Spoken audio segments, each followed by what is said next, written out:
Very good morning, friends.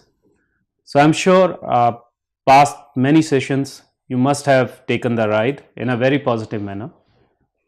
Today it is the last session for the course which we conceived for all of you, the students, the members, the faculties, the intellects out there to go through, and something which we felt is direly required, which is needed for our students, even for the faculty members, as in a brush up thing, to take it over, to have the latest things, what is going around, and how it all started, the digital, designing this digital solution course. So what we did, since all past sessions, you must have observed that we roped in industry experts for all kind of different sessions.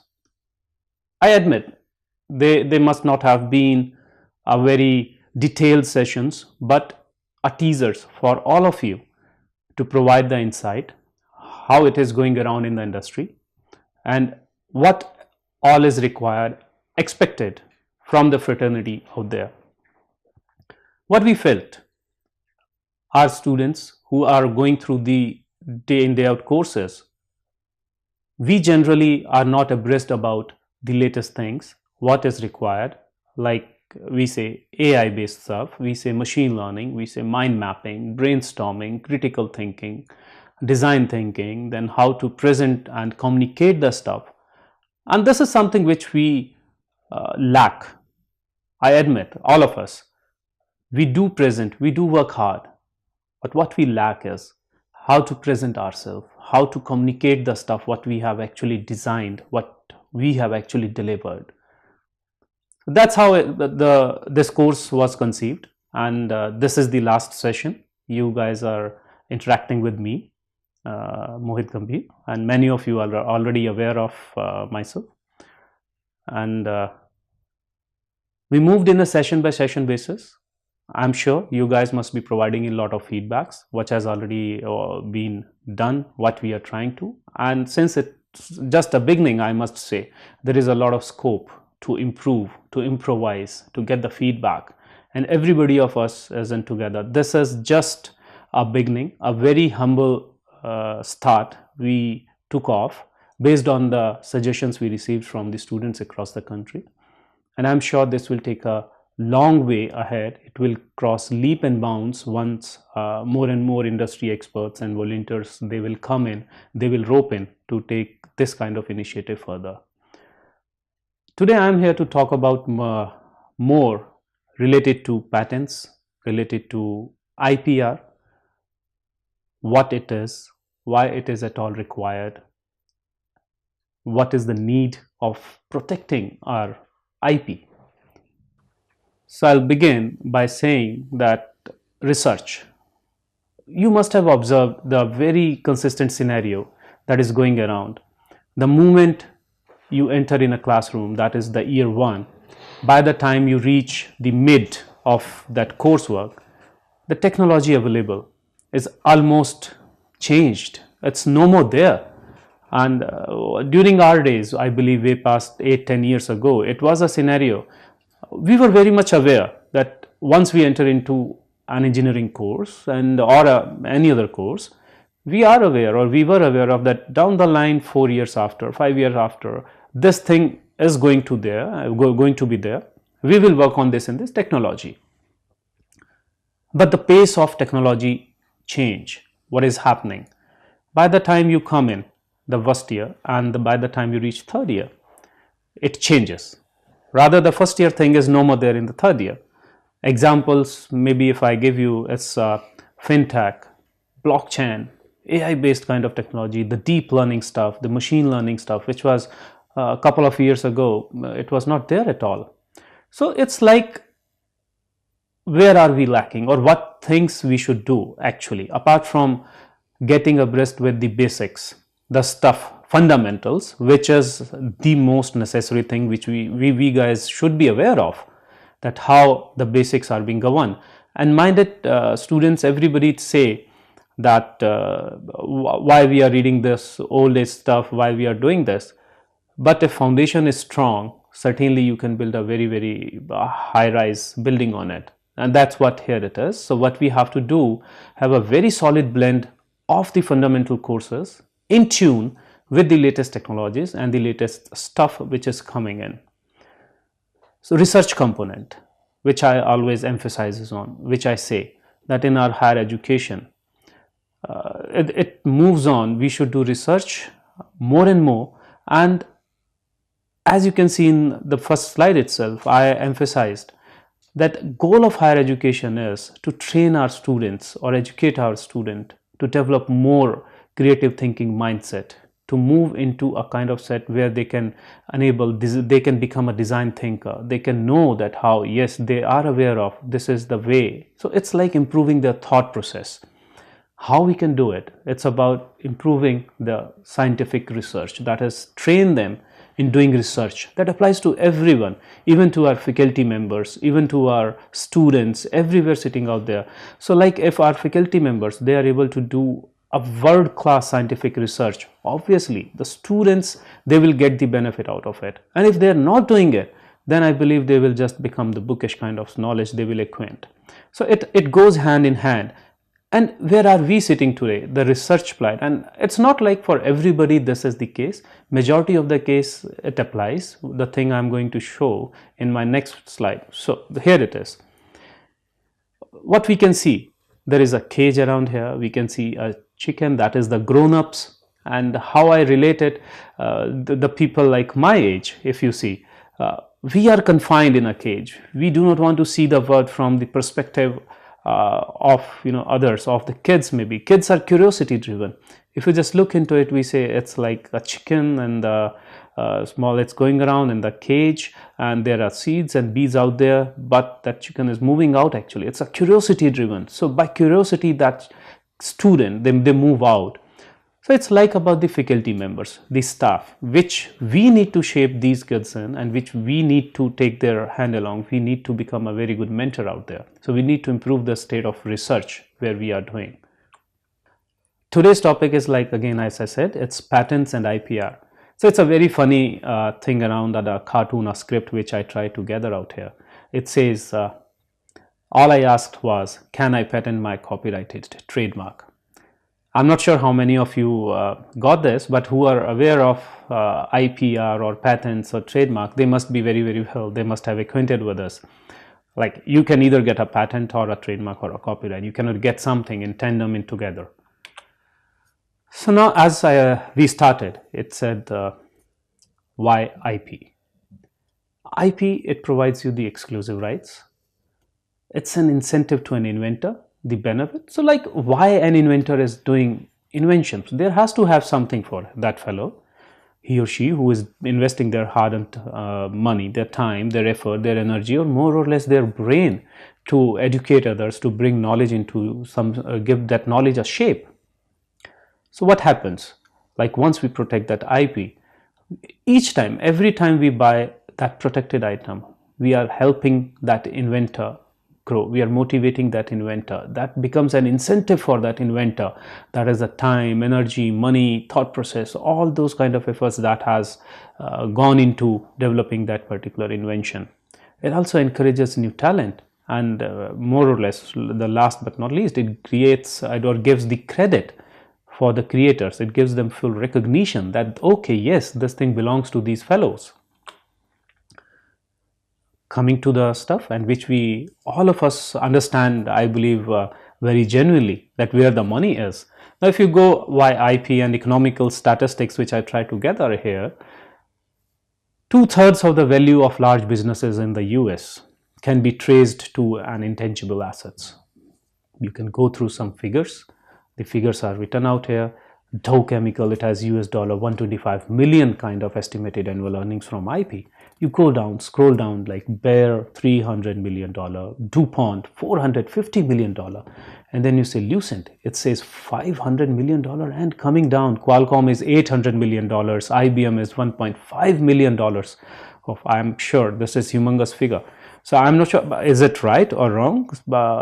Many years ago, I read a statement out there that if in a company like Status, I just named $1.5 billion.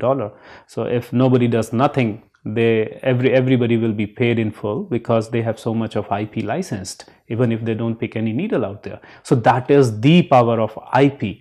And in our country scenario, I'm sure many of us would have already started inquiring that why I have bought in this data of US.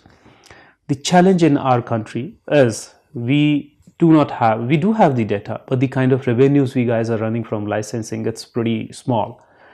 We need to increase that.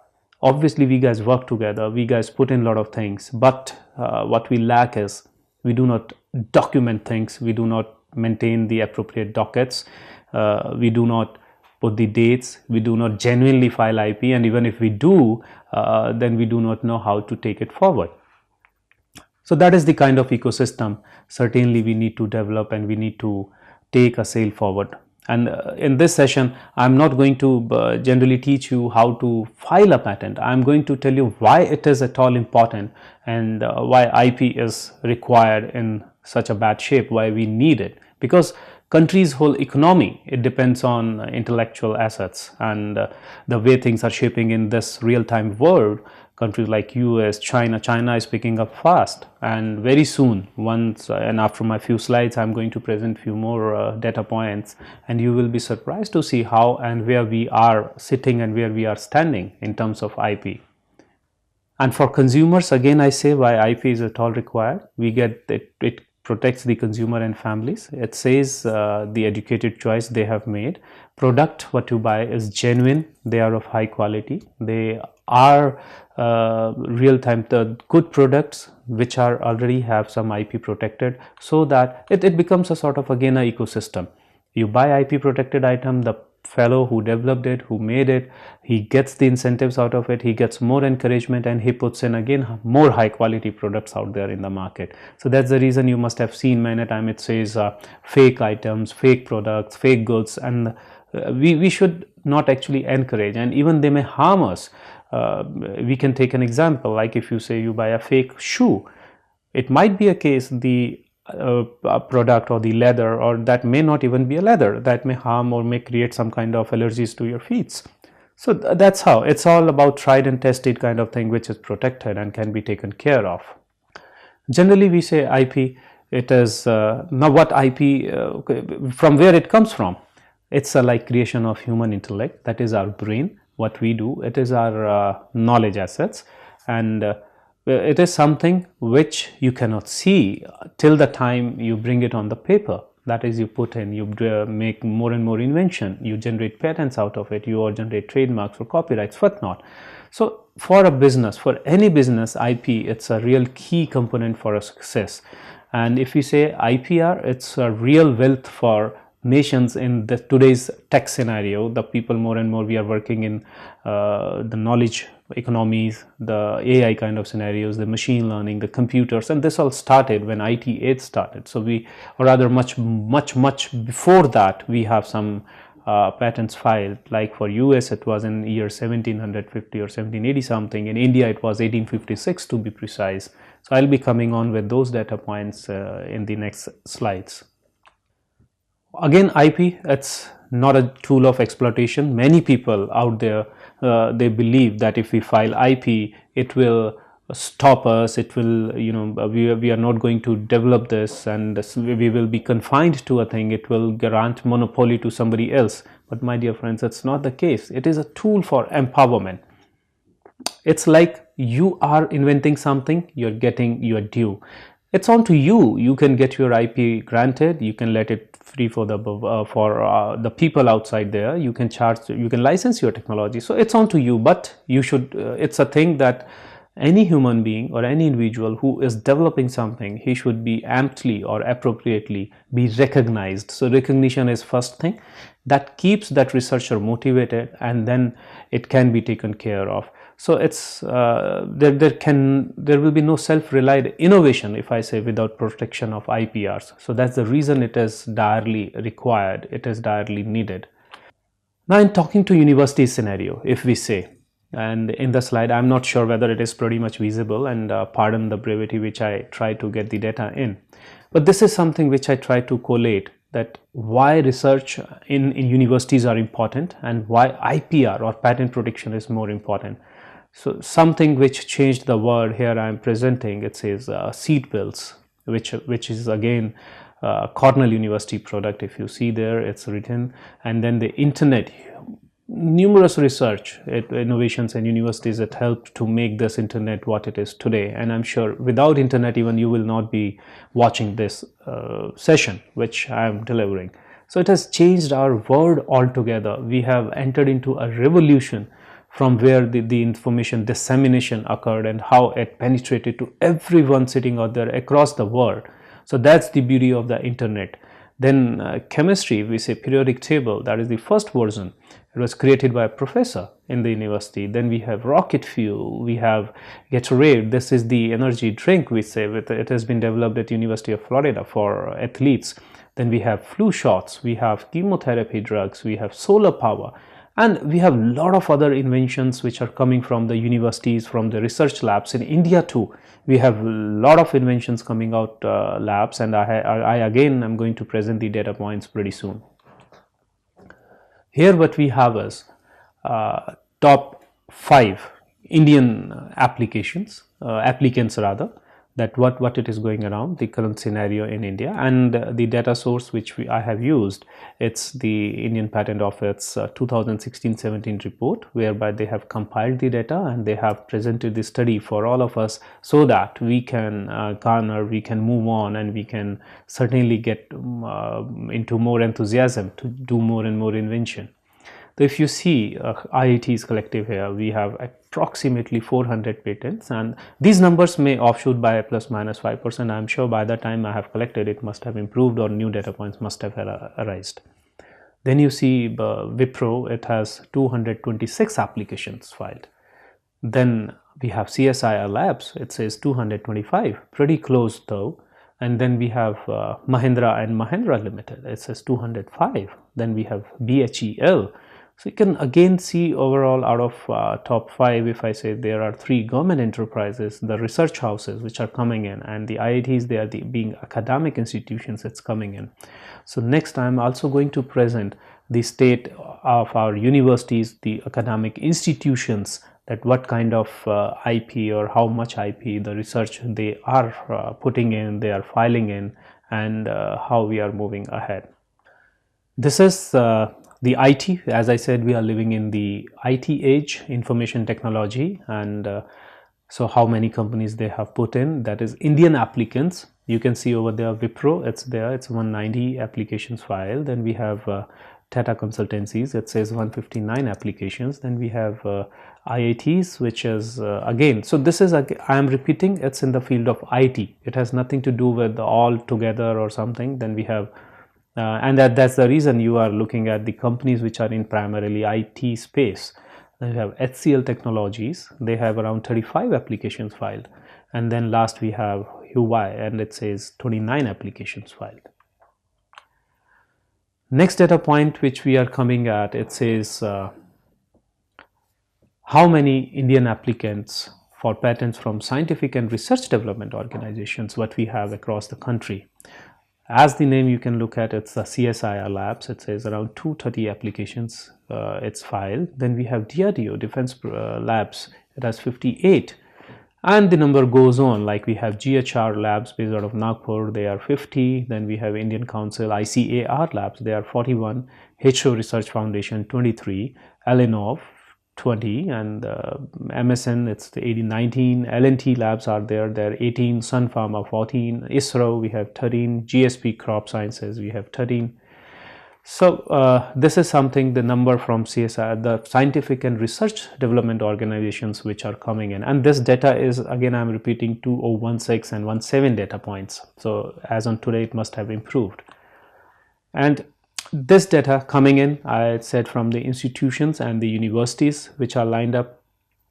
You can see over there we have 400 from the IITs, then MIT University we have 106. And during that particular year, again, you must be reading in the newspapers, and these academic institutions are claiming they have much more IP. So they claim, and altogether this is what I have presented in that particular year. So then IISc we have 54, then Welltech we have 50. Then we have GH Raisoni College, Nagpur, it says 49. Bharat University, we have 45. CGC, that is Chandigarh Group of Colleges, 30. Chitkara, 29. Hindustan, 28. NIT Collective, we have 26. So now why I presented this data points, I'm presenting this. It is the current state.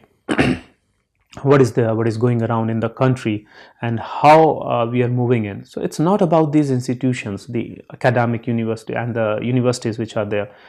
It's this research which is being carried out there, the students who are joining hands with their faculty members, and they are putting in the effort to move more into IP based economic kind of things. And why it is at all required for any university, any institute to file patents. You can see this. It says the royalties earned by patents, higher education in US again. It says University of Florida. It has more than $94 million in royalties since 1973. My God, it is really humongous, the figure. The next figure, if you see, is NYU, $650 million deal with Royalty Pharma in May 2007. So these are the data points. If you guys see, if you guys actually introspect, and this is something this has nothing to do with that these are the best figures, these are the small figures. This is something which I just encountered, just came across for I thought to present. In India, we are in the shape of coming in with tech transfer mechanisms, with commercialization kind of things, which we lack generally, and we are moving in those things. So once we have that kind of ecosystem established, we can pretty well see that the licensing things and the revenue things will improve for our universities as well. But this is the case. You go to Berkeley Labs, they have a lot of IP being filed in, IP being generated for Stanford, for all kind of institutions. They are generating that stuff. And even in our country, if we do this and we have an appropriate tech transfer mechanism, the research which is coming out of universities and academics, certainly we can develop a lot of indigenous technologies out there, and we can save a lot of import duty which we are actually paying in to the countries. So that is something why I believe you guys understand that IP at all, and in university scenario and at the level of students, it is required. Also for the students who are going to become an entrepreneur, or who envision to become entrepreneur, who envision to have their own startups, there as well you need to have IP, because the competition, the way the ground is being laid, and I'm sure you all understand that. If you have your IP filed, you go for funding, and the scenario changes. The angel investors or the seed capital paying guys, they actually many times appreciate that, okay, this team understands what is to be protected, how it is to be protected, and then they believe in their product, they believe that what they are going to present to the market. And it obviously raises the confidence quotient of the party or the presenter or the listener where you're going to present something. So that's the role IP plays. And also, once you have something, you can have the license costs, which I presented, revenue from the licensing. As I presented the big shots in the industry, they are getting revenue. So if you have something, some monopolized product, you can get revenue out of it. It may help you run your operations in a long run. Then like say, why IP? I believe I said, I briefed you many things. Now, what is IP? What we say that what is intellectual property? Yes, if we compare it, it is property. As we say, it is something which is owned, which is in possession of an individual, which belongs to someone. Important type of properties.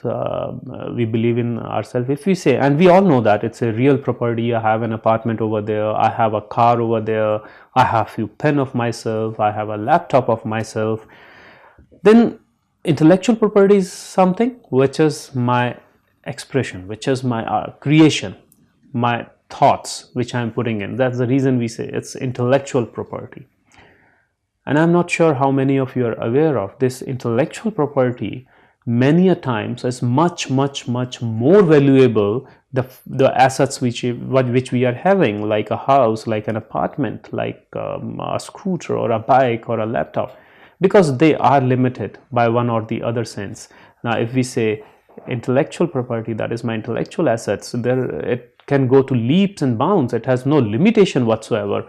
And if I create something which is really unique, which has mass appeal, which is going to impact the masses or change the social scenario, so you can imagine that it has plethora of avenues to reach for, and the revenue can be generated humongous. So by definition, I say any product or human intellect that is tangible but has some market value is the intellectual property, and the rights over that property becomes IPR. That means intellectual property rights. So it's very similar. You have an apartment, you go, you get it mutated, you get it registered, and it's in the name of an individual, that is maybe you, your father, your family member. So that belongs to you, and whensoever you decide to sell it off, dispose it off, you simply sell in the market, and any other a genuine buyer comes in who is interested in that property, he occupies it after paying the desired amount, and the hand exchanges. Very similarly, in IPR this thing happens. Like if you have an invention, so it's like in a house you sublet, you have a room, you say okay, I'm ready to give it on rent. Or if you construct few rooms, you say okay, I can give it to rent to 10 people, I can collect from them. In a similar fashion, if you have your IP, you say I am licensing it to multiple entities, I am getting the licensing cost. And if you want to sell it off, you can do it at an outright one-time sale, and the fellow who is interested, the company who is interested, can exchange hands by paying the desired amount. This is something which I was trying to brief. Like I have taken a small example in my slides, if you can see over there. It's a vehicle which I have taken, and I'm terming it as a real property. And if you see it, this property, what all we can do through this property or with this property, with this vehicle, actually we can say we can drive it, we can sell it, we can buy it, we can rent it, we can mortgage it, and we can also exclude others from driving. Now this is far most the important point. We say exclude others from driving. Come to IP. If I relate in this very similar term, you can see there is a vis-a-vis every cell, every column we can map. What we can do is we can use our IP, we can sell the IP, we can license in IP, we can license out IP, we can mortgage, and we can exclude others from using. And I'm sure after looking to this slide, you can very well compare that vis-a-vis where we are sitting, actual property, what we say, and our IP. So IP categories. So what I try to do, I try to bifurcate the intellectual property in couple of broader sense. If I say two categories, I'd say industrial property and copyrights. People generally say they are 4, 5, 6, 7, but I have done this in a manner to make yourself much more acquainted, and as a thought process, understand better. It has nothing to do with the hierarchy or the categorization something. This is not hardcore or stuff. This is simply brute force thing which I have tried to present over here. So it's like in intellectual property, I have divided into two. It says industrial property and copyrights. In industrial property, I am going in. First, we say there are patents, there are trademarks, there are industrial designs, there are geographic indications, there are trade secrets. On the other hand, we say copyrights. Then copyrights, we have literary work, we have artistic works. And in literary works, if we say we have novels, we have poems, we have plays, we have films, musical work, everything comes into the literary work. Artistic work, we have drawings, we have paintings, photographs, sculptures, architectural designs. So it's a broader sense. Nothing is hard and fast. If we can put in on the you can say right side bracket, we can distribute in one sense. It's the left side. I have tried to distribute that what it is and what is industrial property and other things, just to make you understand in a much better way. So we start from the copyright. I'll try to cover that in a very quick fashion, then we'll jump on to patents and why it is at all required. The more emphasis will be on patents. So if we say copyrights, copyright, it protects an expression of ideas fixed in tangible medium. And I'm sure you are aware, you guys are convinced like or aware of what is a tangible and intangible medium, something which you can see and something which you cannot see, maybe what you can feel which you cannot feel. So copyrights, they have a limited term, that is 70 years plus lifetime of author. It can be passed on as an inheritance. And then we have protection, that is statutory. We have the registration stuff through which we can get it. There are infringement of copyrights as well. I'm sure you must have seen there are multiple cases which on and off come in the newspapers, like certain movies they are being produced, and the people, the writer, one writer sues another and sends a notice that okay, this was my story and it's being used in this particular movie. And so these are, or maybe in some paintings, that this was my idea, my painting, I have drawn it somewhere else, and then other one has taken it over. So it is like protection is available to both published and unpublished works out there. Examples like we say poems, software, books, artwork, and the symbol is pretty much, you see the C and circle, it says copyrighted. So there are generally we have 6 exclusive rights under copyright category. We say right to reproduce, right to first publication, right to translation, right to perform, right to telecommunication, right to adaptation rather. This is generally like the first one who creates, he may assign the rights to reproduce, translate or whatsoever. So it's again depends on copyright to copyright and the owner to owner who actually owns the IP. Like I said, copyright owner may allow others to carry out the above under a contract or assign rights to another person or body, that is a publisher. So like if I'm a writer, I write something and I grant a right to a publisher to use it, to modify it, to present in the form of book, compile it and sell it. So I am assigning some rights to a publisher, but everything happens under a contract. Then there is again a notion, we say copyrights, it exists automatically. So generally we say there is no need to register it or even make a formal claim, but if we have to have our own rights, we are deciding to move ahead, then to justify, to sustain our right, we should go for and we should move ahead with the copyright stuff and register it. And it provides protection for a whole work, even also for parts. It does not provide protection for ideas or principles, something which is in infancy, I cannot claim copyright for, or something which is a known principle which is there, I cannot claim copyright for. Infringement of copyright is not a criminal offense generally, but what we believe, but it is a civil offense as well. And the penalties may forfeiture of your materials, damages, prevent further infringements, etc. Fair use policies can be there. We say for educational purposes it's permitted. There are certain artistic works which people say that okay, fair use license is there and anybody can use it, but by giving due credit. So fellows, just to like remind, whenever you use anything, even in my slides as well, you must have seen the photograph or any piece from wheresoever I have taken, give credit. At least the inventor, the generator, the writer, the author, it should be given. That's what I believe. Now for the computer programs, that is the technocrats, the audience, which majority of the people, you guys are there, you guys are listening. Challenges, software is it's the hybrid nature of the software. What we have, it is an expression, that is a source code which provides a function. So I'm sure you're getting what I'm trying to tell. That is, you have a source code, the expression which you have written in a language. I am speaking in English, so in a similar manner computer understands programming language. So you put in your expression, you provide the function of which does some function, and the protection of these programs, they are the literary works, you have the copyrights of the source codes. Generic codes, they cannot receive any protection because they are so generic, everybody uses it. So the libraries and other stuff, maybe the creator, the company who owns it, they have the protections.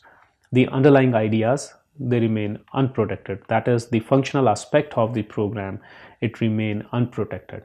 Then there is another mechanism. We move ahead and we get it filed as patents, and there are things which I will be presenting.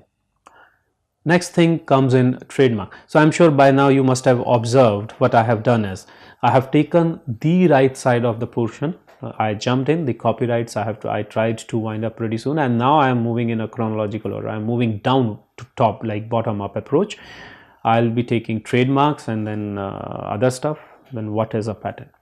Now trademark, you must have observed many times, you have crossed the market or anywhere else, even in the companies, many industries, logos, even the soap, the toothpaste, other stuff which we generally buy, you must have seen TM or encircled R written over there.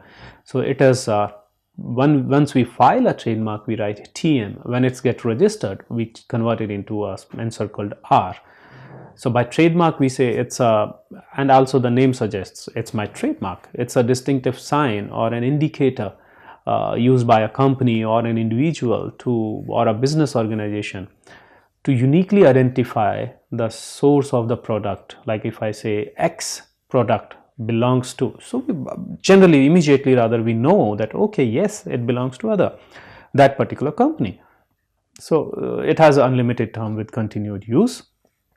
The protection is common law and the registration of the trademarks. An infringer, what he or she does is, like if we say, we can take an example, like we have Colgate and we say Colgate, so replacing G with J and using a misnomer kind of imprint of that particular packaging. So these are kind of infringements that generally people they try to do. And you must have seen in the market as well, like we say 99999, we say 66666. So and maybe with 111 replacing 16 with a very similar 9 and then 99 using the same impression. So if generally what people do, if someone is already established a business house, they try to infringe by using a confusingly similar name. And a case was pretty much in the offing, and many times like big burger chains, they have the things, and I'm sure if you go down to the internet, you scroll it, there is a company who moved into a country like Malaysia, and they were selling burgers across the horizon, across the world with their brand name. But that particular name, it was already protected under trademark laws of that country. So they lost, and they are not allowed to use their name, which is being used across the world. So this is, if I say, maybe the beauty or maybe the implication of IP laws. Then there are service marks. Service mark is generally the same as trademark, but there is a small exception, that it identifies and distinguishes the source of a service rather than a product. It's the service which is being provided. So the key points of the service mark: it has to be distinctive, it cannot be deceptive, it is not used to identify a product, a source of a product is identified through this service marks. Others cannot use a same trademark, that is without the permission of the owner, and it cannot be obtained by registration with Patent and Trademark Office. It can be used by, and generally it needs to be renewed. Then third thing come in trade secrets. Trade secrets are something which are passed on generation to generations, and there are many industries which try to use these as their trade secrets. Nobody else could make it. And like if we say some sort of masalas which are going in, some sort of formulas going in, if you can see, and you go in nook and around in the corner to a small family shop being driven out of generations, like a sweet shop being set up, and when we see there is, okay, this particular item belongs to this sweet shop, and it's been like 50, 80, 100-year-old company, the knowledge is being passed on to the grandfather or great grandfather to grandfather to the son and to the immediate son, and that's how it evolves, and nobody else is able to copy that, nobody else is able to generate that. That's how we say it's a trade secret. So it's a formula, a practice, process, design, instrument, pattern, or information used by a business to obtain an advantage over competitors. Like we say, a very major soft drink maker, they have their formula as a trade secret. They do not divulge it to the people, and it's being said that it's protected in a safe out there, and it goes on management to management, but it's not open at all anywhere, and that's how they are able to sustain and maintain the typical taste of their beverage which is going around. So trade secret, it is unlimited term with continued use. It is protected. It's no specific protection under the law as such. If we say, you can use non-compete and non-disclosure agreements, and the employee and the person, they are under agreement. It discloses the information.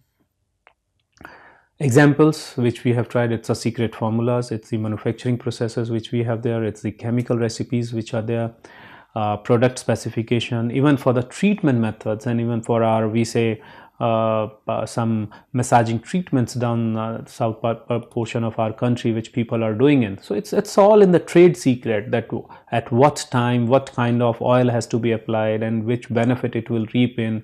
So it goes in trade. Then comes in geographical indications.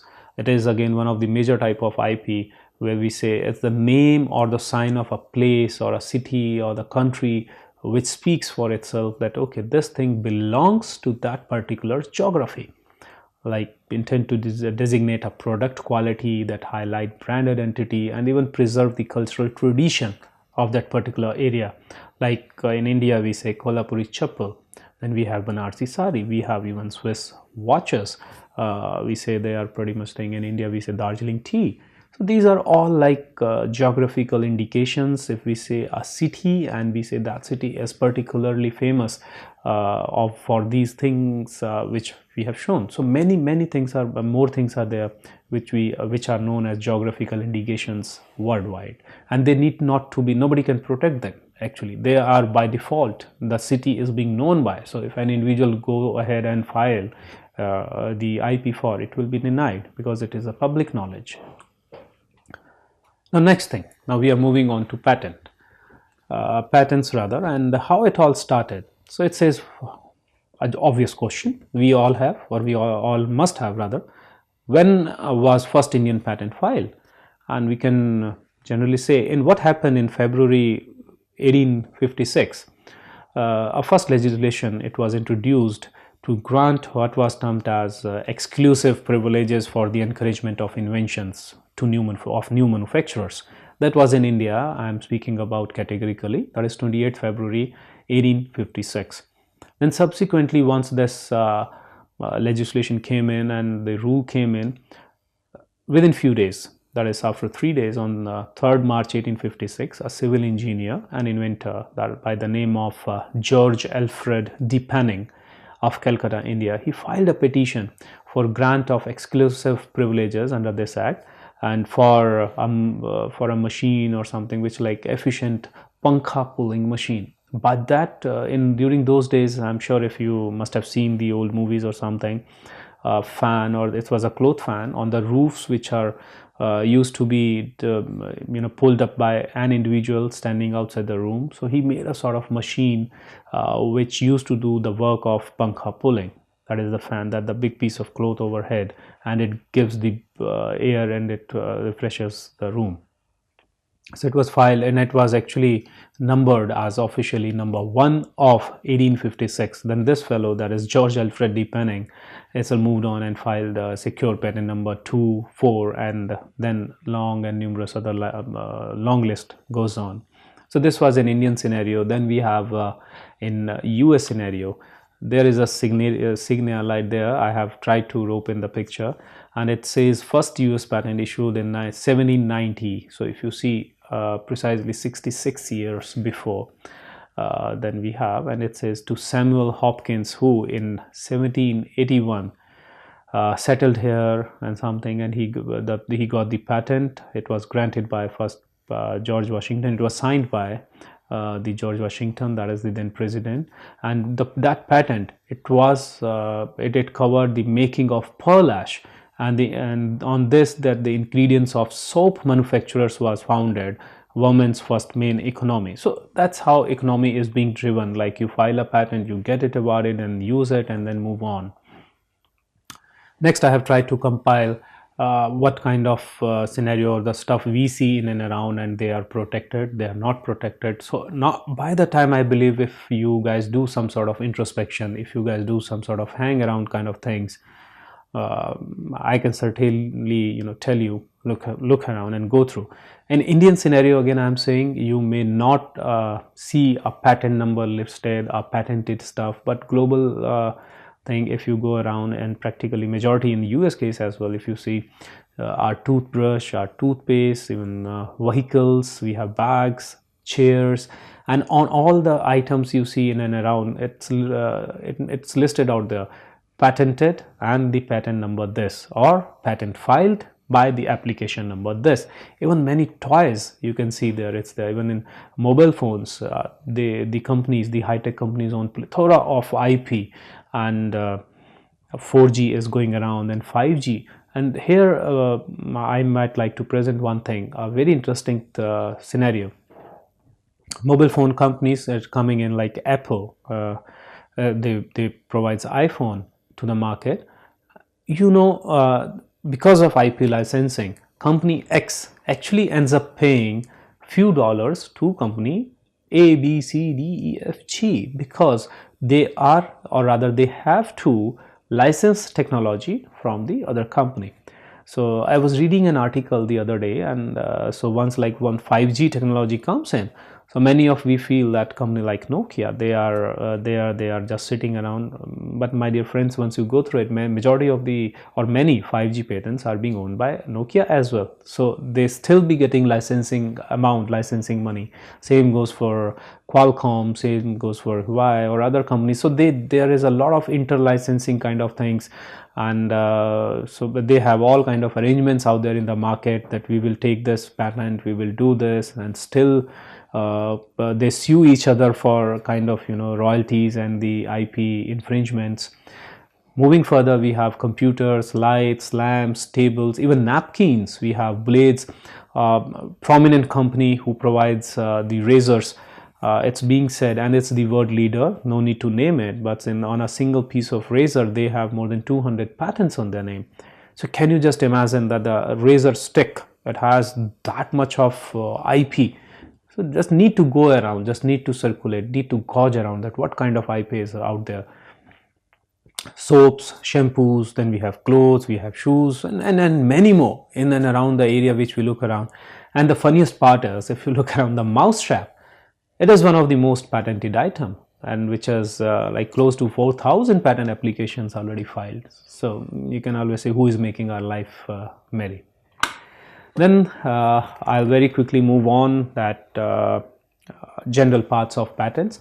Now, my dear friends, here also I would like to answer one thing, or rather tell you, filing an application, there are a couple of things which we do, which we have. So if some innovative idea you guys have, or you guys come across something which you believe is novel, which is patentable, you guys have to file an application for it, and to file a patent application with the designated office of our country, like maybe in India, and if you go to any other jurisdiction, you have to file patent over there.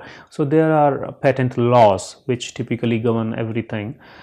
As in part of patent, we have title, abstract, background, summary, detailed description, then we have claims, drawings. So you might not be able to understand what these all are. So, and frankly, you need not to at this phase, but what you guys should know, that you have to write a document which should have everything what you believe is novel, what it is covering down, what it takes to move ahead, and then a techno-legal fellow can come in and draft a patent application for you, who is a specialized fellow.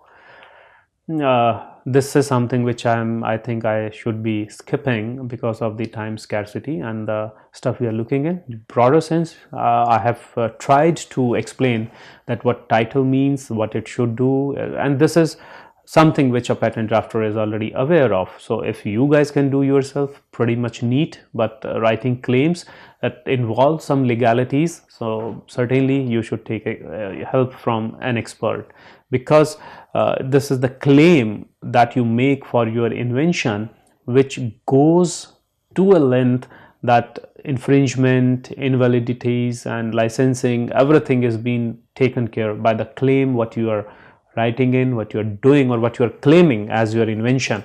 And your claims should have the sufficient support from the detailed description or the specification part which that expert is going to write. So it is all about the laws, which has to be certainly taken due care of, and majority of us which we don't know, and obviously it comes at a price, but from like our government nowadays, they are also supporting a lot of things. We have different cells where inventors, innovators, students, they can approach and can get their application filed in a fraction of a cost. Generally we say patents, so we have three basic type of patents. First one, we say it's a design patent, then we have a plant patent, and then we have utility patent. So design patent is something, if you believe you have a jewelry and you have seen, so ornamental design, all those kind of design, if you have some sort of machine, some sort of tire, you can actually have the design patent filed for it, and they have certain time limit, that is the 14 years time limit, and they are not subject to maintenance fee payment for these design patents. Otherwise we have to pay maintenance fee or the subsequent patents. Then we have plant patents, that is modified, and we do a lot of mutants, hybrids, or newly found seedlings. So we have a category where we can file plant patents as well. But majority, like I said, utility patents. So majority of the patents, they are the utility patents what we are bringing in. 90% of the patents, they are utility patents. So that means any invention which is new, which is useful, which a useful process, it is a machine manufacture or composition of a matter, it comes under the category of utility patents, and it grants a 20-year right to that applicant to monopolize, to license, and to move on. Generally, again, a question comes in, and majority of the students and the academic community, they ask, like, what is the difference between a publication and a patent? Why we should move ahead to file a patent? So it's a very quick thing what I have tried to taken in. Publication, it represents a study like any analysis, that is case study. Patent represents something which is novel and useful and non-obvious. Then we have publication doesn't give you any legal right, patent gives you. It publication may or may not be presenting an invention or anything new. It may be something, a case study, something which you are believing. It may or may not be applicable to anything which may be considered useful. But for patents, we have something like it stops someone from selling a fake product and infringes upon the claims of inventor's product as well, patent. So it's stop that malpractice doing candidates. Now here what I have tried to bring in the data stuff, like PCT applications are there, how many PCT filings are being done. You can see the sorry state what we are in, but this number is improving. This number is improving drastically for our country, and we are moving towards that. But genuinely, we have a lot of things to achieve, a lot of things to catch up. University patents, if you see in US, out of 16, these are PCT applications. Again, I am telling it's not the country application like US and not in US. It's US as in WIPO, JP as in WIPO, and WIPO is Worldwide Intellectual Property Organization, and whereby I have taken the data. It's 16 data. Why IP is not enforced? You must not have seen that the challenges which we are going. So it is like administrative delays are there, are damage culture is not there, we have a lot of lack of training and technical expertise out there, and IP offenses, they generally seen as a private offenses.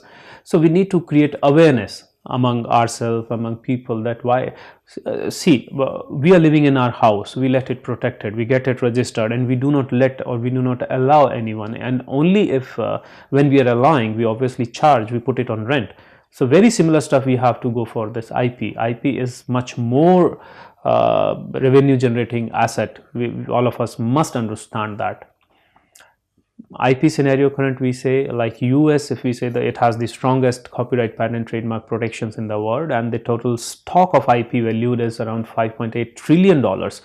China is ranked 3rd, India is ranked 9th. We are picking up pretty fast. Scenario was not 2 decades ago, and I have not presented here, but just to let you know, last year itself, Chinese companies, they filed 43% more patents than anyone else in US. So you can understand, and this was not the scenario a few years ago. So past 5, 6, 7 years, they have taken a leap and bound growth, which I believe as an Indian scenario, all of us should take it, all of us should enter it. I have tried to present a chart which shows a positive growth of us. It's positive, but we need to take it to an exponential level if we want to catch across the world. China, we say obviously just before 2000 they were like going into doldrums, but after immediately past 10-15 years, we have seen a dramatic increase in patent activity. They are hiring people, they are sponsoring researchers, they are providing a lot of support in doing research activities. So this is something which has to be done in India as well now. This is China's growth map, it's putting up. Patents, we say generally we have legal requirements, and it says it has to have some utilitarian stuff, it has to be novel, it has to be non-obvious. So these are three basic requirements. I'd say utility, novelty, and non-obvious. So by utility we mean anything which is which has some utilitarian value. By novelty I means nobody should have done it before, or maybe at a subsequent improvement thereof. Non-obviousness, which we mean that anybody out there should not just take it, okay, it is obvious, anybody could do it. So it has some certain will in it. That is, if you disclose to a subject matter, so it is not obvious to a person who is ordinarily skilled in the art, and it should be something which is actually novel. What can be protected? Novel, we say, not previously known or used by others, have a known use, or if it can produce a concrete or tangible asset. Then we say non-obviousness, that is for CETA we generally say person having ordinarily skill in the art, they should be able, and things that cannot be patented.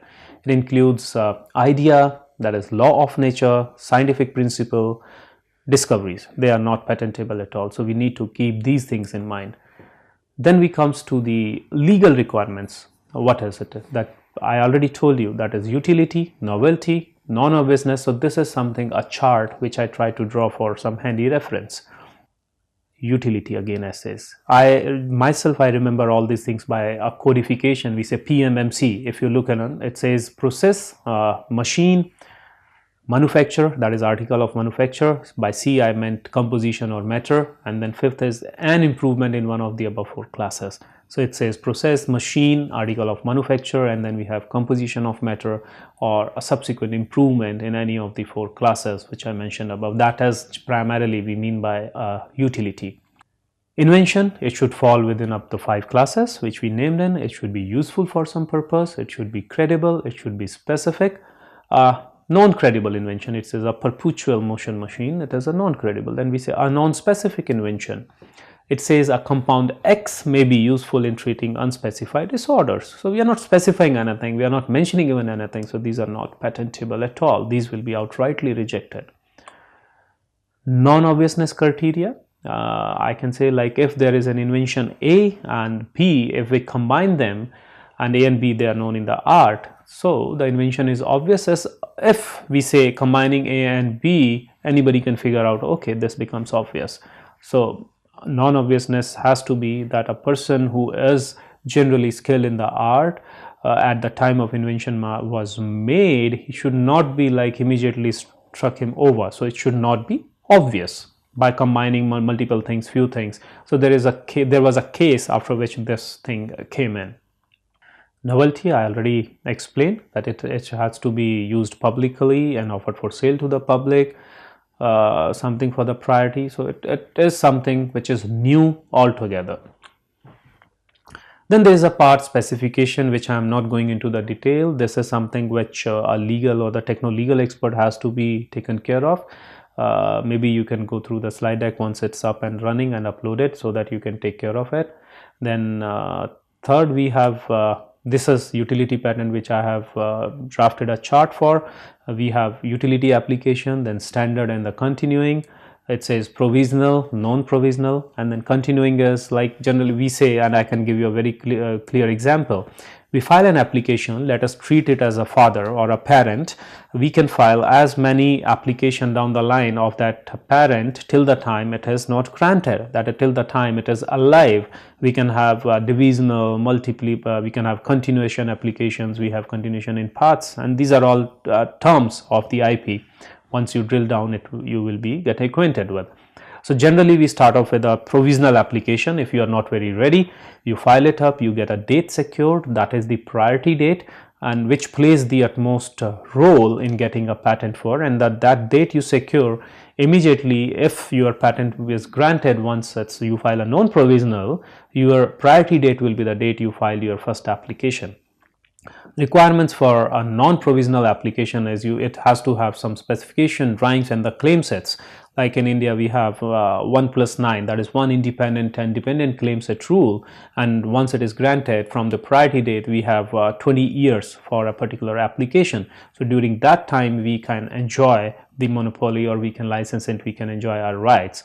For provisional application, if we go by, we do not need to include claims. If you see, the contents as required, we have specification or drawings. Why it is required? So anybody, any novice user or an inventor or a researcher, if he comes across an idea, he can simply put it in a paper, use some X form as mentioned by the patent office, and can certainly file it with the patent office. Then it's like 1 year time frame starts. During that 1 year time frame, non-provisional application, that is a formal application or a regular application, needs to be filed without any fail. If you fail, then it's abandoned. Life cycle: once you file a patent application, non-provisional or a regular, 18 months time starts, it is published, then it goes through some sort of prosecution, examiner examines it, get back to you with some queries, and if everything is through, your patent is rejected or is granted if it's through. If its examiner is not satisfied, it rejects it. Once it's through, you grant it, then your 20-year term starts from the day you filed your first application, and then it's expired. And during the course of that time, there is a fixed term. You have to pay a maintenance fee after every year or 5-year term. There is a term which is very well defined in IP laws. Then I believe we are moved on to some stuff which says the dates, which I was mentioning, that we have filing in the application date, the date on which a patent application is filed, the first date that you decide and you move on whether it is a provisional or a non-provisional application. Then we have a publication date, issue date, grant date. The date on which a patent is issued or granted is this date. And then we say patent publication, that is the date on which a patent application is published. Then we have a priority date, the date from which a patent application takes priority. That means if once I started, I said a patent is live and we are filing a subsequent application, so we are claiming a priority from the parent. And a very question must have come to across all your minds. We have a huge data out there in the patent. One can be a mechanical, then we have computers, AI, and subsections. There are a lot of classes, there are a lot of categories. So there is a mechanism devised which is known as patent classes. It is a hierarchical system. You can go around on WIPO. It is listed in India. We are using it. So it is like international patent classes which we are using it. So that if you are writing, you have to write explanation that your application, let us assume if you have devised a new air cooling system, so there is a particular class which says that okay, this falls in this air cooling mechanism system, and you select that particular class. So it helps the examiner, helps the inventors, help other people to let it look. So it's a proper indexing mechanism which is adopted worldwide as a standard. So I believe in and this is somewhere we end up our session, and given a broadened horizon and scope, like where are we and what we have established, and I try to bring in a general sense about patents and IP. And to all the student fraternity out there, my humble request and a submission: please try to document, please try to put in the IP or the provisional applications, harness the intellectual asset potential. I'm sure that is going to be a lot more fruits of your labor which you are putting in, and certainly then you can see yourself grow more and get the country's economy grow leap and bound, or moreover exponentially. That is something which we direly need to all the researchers and innovators out there. Thank you, and all the best. Take care. Bye.